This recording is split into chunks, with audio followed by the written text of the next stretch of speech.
Potential Hub Education YouTube channel. අයිබෝන් කියලා ගන්න සියලු දෙනාම ඉතින් අද වීඩියෝ එකේදී මම කතා කරන්න බලාපොරොත්තු වෙන්නේ Python කොහොමද ඉන්ස්ටෝල් කරගන්නේ Linux platform එකේ Linux OS එකේ මේකෙදි මම පාවිච්චි කරන්නේ Ubuntu Linux කියන Ubuntu කියන Linux distribution එක. ඉතින් මේකෙදි මුලින්ම අපිට ක්‍රම දෙක තුනක් තියෙනවා Python ඉන්ස්ටෝල් කරන්න ගියාම. ඉතින් මම පාවිච්චි කරන්නේ සරලම ක්‍රමේ ඊට වඩා ටිකක් අමාරු ක්‍රම තියෙනවා. ඉතින් මම අද ඔයගොල්ලන්ට පැහැදිලි කරන්න යන්නේ කොහොමද සරලවම Python ඉන්ස්ටෝල් කරගන්නේ කියලා. ඉතින් මම කලින් වීඩියෝ එකේදී කතා කරා කොහොමද Anaconda ඉන්ස්ටෝල් කරගන්නේ කියලා. Anaconda තියෙද්දිම අපිට Python ඉන්ස්ටෝල් කරගන්න පුළුවන් වෙනවා.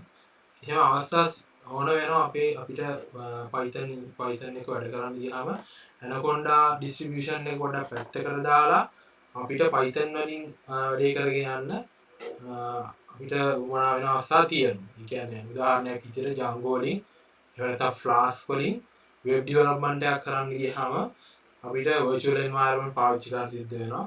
ඉතින් එතකොට තියෙනවා තමයි Anaconda වල එහෙම virtual environments. ඒ වුණාට අපි නිකන් අපි කියන්නේ ඒක ඔෆිෂියල් විදිහට වැඩේ කරනවා නම් අපිට virtual environment එක තමයි කරන්නේ. ඉතින් Python virtual environment වල ඉතින් ඒ වගේ අවස්ථාවලදී Python ඉන්ස්ටෝල් කරන්න සිද්ධ වෙනවා.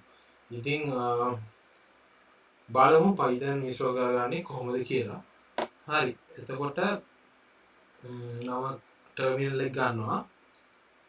මේ ටර්මිනල් එක ඊට පස්සේ මුලින්ම ඔයාලට ඉෂුව කරන්න ඕනේ sudo apt-get update සුපුරුදු පරිදි sudo apt-get update ඔයාලගේ සිස්ටම් එක අප්ඩේට් කරගන්න ඕනේ. ඊට පස්සේ sudo apt-get upgrade option එක upgrade කියන command එක ඉෂුව කරන්න ඕනේ මගේ සිස්ටම් එක up to date. ඊට පස්සේ මෙන්න මේ කියන dependencies නැත්නම් packages කීපයක් තියෙනවා. ඒ ටික ඔයගොල්ලෝ ඉන්ස්ටෝල් කරගන්න ඕනේ. මම මේ කමාන්ඩ්ස් ඔක්කොම මේ description එකේ video description එකේ දානවා. ඊට පස්සේ මෙන්න මේ මේක තියෙන්නේ මේ latest version Python latest version එක තියෙන්නේ deadsnakes team ppa deadsnake කියන team එකේ ppa එකක් තියෙනවා. ඒ ppa එකේ ඔයාලට Ubuntu system එකට මේ command එකෙන් add කරගන්න ඕනේ. මෙන්න මේ command එකෙන් ඒ ppa එක දාගන්න ඕනේ. හරි. enter කරගන්න ඕනේ. ඊට පස්සේ ppa එක add වෙනවා. ඊට පස්සේ issue කරන්න ඕනේ Python 3.11 නේ මම ඉන්ස්ටෝල් කරන්න යන්නේ. හරි. ඒතර Python version එකත් එක්ක ආලා ඉන්ස්ටෝල් කරගන්න ඕනේ. ඒතර Python 3.11 තමයි latest version එක මේ වීඩියෝ එක රෙකෝඩ් කරන වෙලාව. ඉතින් මම Python 3.11 කියලා ඉෂුව කරනවා. එතකොට මේක yes කරන්න එතකොට පේනේවි progress එකක් installation progress එකක් යනවා.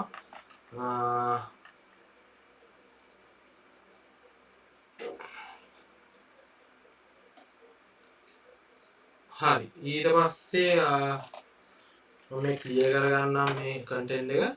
ඊට පස්සේ මම මේ terminal එක close කරලා ආපහු on කරගන්න. එහෙම නැත්නම් bash කියලා ගහුවාම ආය අලුතෙන් terminal එක එනවා. හරි. ඊට පස්සේ terminal එක refresh කරගත්තා. ඊට පස්සේ බලන්න Python කියලා ගහලා. හරි. මොනවද Anaconda Python එන්නේ? මොකද මගේ path එකේ තියෙන Anaconda Python එක. නමුත් Python වලගේ ඉන්ස්ටෝල් වෙලා තියෙනවා. අපිට ඒක කොහොමද ගන්නෙ?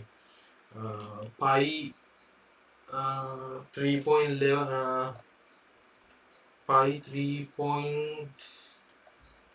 3.11 නෑ එහෙම එකක් නෑ.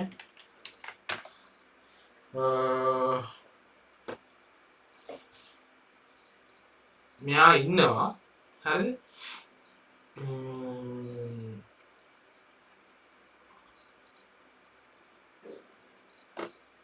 Python 3 කියලා ගහලා බලන්න. ඒත් අර කොණ්ඩේ එන්නේ නේ. හරි. ඒත් අර කොණ්ඩේ එන්නේ. එහෙනම් ගහලා බලමු Python 3.11 කියලා. හරි. Python 3.11 කියලා ගහුවාම ඒක එනවා. හරි. Python 3.11 කියලා ගහුවාම ඒ version එක එනවා. ඉතින් ඔයාලට Python 3.11 කියලා ගහලා මේක command issue කරන්න පුළුවන්. එහෙම නැත්නම් ඔයාලට environment variables මේවා වෙනස් කරලා ඔයාලට පුළුවන් Python කියලා ගහුවාම Python 3.11 ගන්න. එයාලට මම එහෙම කරන්න යන්නේ නැහැ. මොකද මම ඔයාලට advice කරන්නේ හොඳ IDE එකක් use කරන්න PyCharm වගේ. ඉතින් PyCharm එකට ගියොත් එහෙම මම PyCharm එක open කරගන්නම්. මේ JetBrains ලගේ toolbox එකක් තියෙනවා. මෙන්න මේ toolbox එක. ඒතර මේ toolbox එකේ අපිට ඔක්කොම manage කරගන්න පුළුවන්, update ආවම update කරගන්න පුළුවන්. ඉතින් මේ JetBrains ලගේ product එකක් තමයි PyCharm කියන්නේ. ඒතර PyCharm install කරගන්න පුළුවන් මේ toolbox එක දාගෙන. ඉතින් මේකෙදි මම ගා තියෙන්නේ all product pack එකේ ඉතින් professional version එක තියෙන්නේ. ඉතින් මේක ගොඩක් හොඳයි. ඔයාලට මිලදී ගන්න සිද්ධ වෙනවා මේක. ඉතින් එහෙම පුළුවන් නැත්නම් ඔයාලට community edition එක පාවිච්චි කරන්න පුළුවන් PyCharm community edition එක. මම ඒකත් install කරගෙන තියෙනවා PyCharm community එක සහ professional එක. එතකොට මම මේකේ advice කරන දැන් new project එකක් ගියාම ඔයාලට පේනේවි මම Django කියලා තෝරන්න. Django කියලා තෝරලා මෙතන virtual environment select කරලා මෙතන Python base interpreter එක තෝරන්න ඕනේ. හරි. නමුත් මෙතන 3.11 කියන තාම එයා අඳුරගෙන නැහැ. එහෙනම් කොහෙද ඔක ඇත්තේ? හරි. කොහෙද ඒක ඇත්තේ? ඒක මෙයාට පෙන්වලා දෙන්න සිද්ධ වෙනවා. Python 3.11 එක කොහෙද තියෙන්නේ කියලා. හරි. ඉතින් ඒක මට ලේසියෙන් ගන්න පුළුවන් ටර්මිනල් එකකින්. ඔයාලා දන්නවනේ which කියලා ගහලා ඇත්තටම Linux වල ඇත්තටම පහසු ඒකයි. which කියලා ගහලා Python 3.11 කියලා ගහන්න. ඊට පස්සේ තියෙන තැන තමයි තියෙන්නේ. මෙන්න මේ තැන තමයි තියෙන්නේ. එහෙනම් මේ තැනට අපි navigate කරගමු. browse කරගමු. මෙතනින් browse කරගත්තම ඊට පස්සේ මෙතනින් යන්න ඕනේ user bin ඊට පස්සේ ගමු මෙතන ගහමු Python Python p ගෙවුවා නම් හරි මෙතන select කරලා Python 3.11 මෙතන Python 3.11 කියලා තියෙනවා. හරි මෙතන තමයි මේක okay දුන්නා. උනාට වෙනද Python 3.11 මම select කරගෙන තියෙනවා. ඊට පස්සේ project එකට නමක් දෙනවා. මම දෙන්නම් මේ Django project එකක්. Django project කියලා මම දාන්නම්. ඊට පස්සේ template එකක් මම හදනවා base කියලා. මේ create දුන්නා.